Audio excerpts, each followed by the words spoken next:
so we've made it to this point. We have found our seller, we've communicated with them, we've built rapport with them, they've trusted us, and they've allowed us to secure the home under contract, and we're going to sell their home.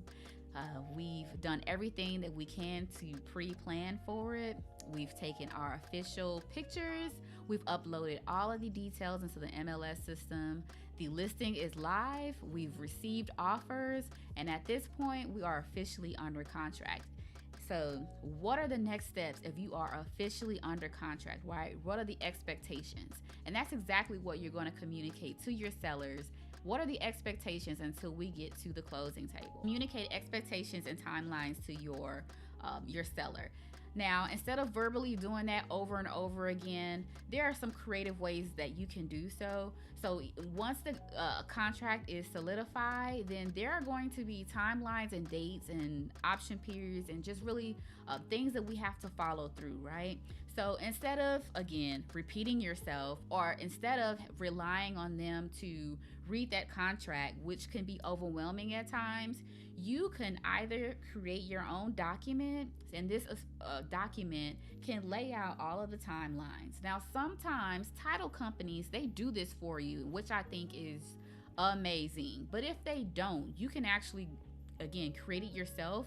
If you want to go a step above and have a nice document, maybe you can go on Etsy and find something real cute there. We want to bring attention. Some of these dates that are going to be in that document is the inspection. So if the home needs to be inspected, we want to make them aware of the inspection date. If they're still residing in the home, asking them, or telling them rather, what day they need to be out of the home so a full inspection can be performed with no issues, right? And preparing them for feedback.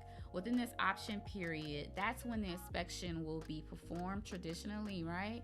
Because what your buyer is doing, the buyers is trying to make sure that isn't anything wrong with the home, anything that they don't know. And if that inspection report comes back that there are some things that the inspector noticed, just any type of damage that may cause the price to be looked upon differently, or if there's any type of money that has to go into any repairs, this is the time it's going to be talked about.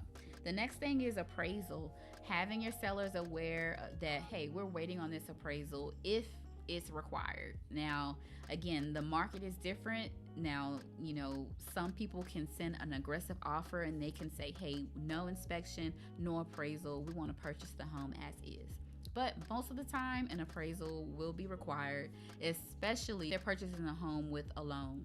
So you want to make sure that you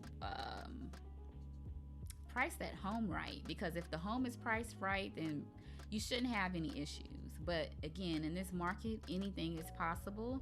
But you just want to make your sellers aware that that's something else that we're waiting on, is that the appraisal and that price point. If the appraisal comes back and it's lower than the amount, then the lender is not going to lend out more money than it's appraised for, right? Now, it can go many different ways, but I want to make sure I just stay on a high level.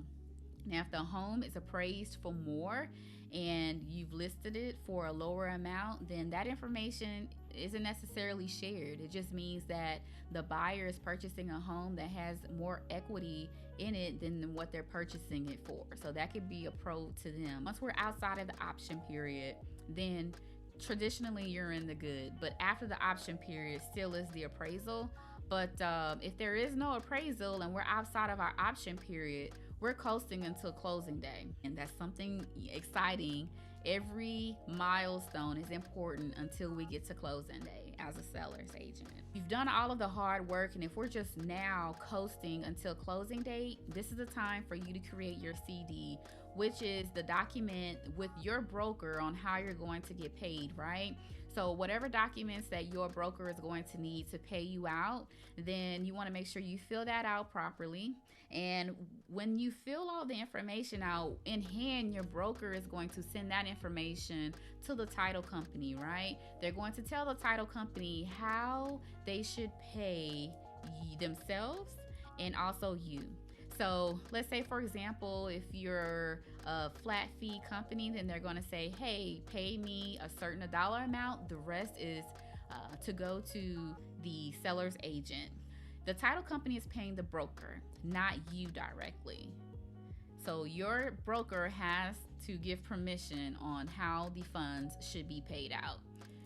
Traditionally, the 3%, and that's what they're allocating. That's what they're giving direction to. So as much information you provide up front, it will make the process seamless on closing day. You want to reach out to that title company so you can learn what is their process on how they pay out their agents. Do they only mail out checks? Or obviously, I'm going to tell you right now, most of them do not mind paying you out through electronically direct deposit, right? But they're going to need your information. I mentioned in my first video, I've probably encouraged you to open up a separate bank account, right, for your business dealings as a realtor. So if you have that account number and routing number, this is now the time prior to closing day in order to officially sign whatever required documents that the title company is asking for so they can send the funds directly to your bank account. Who wants to wait to get paid, right? Let's make the process go seamless so you can be paid out and everything could be done.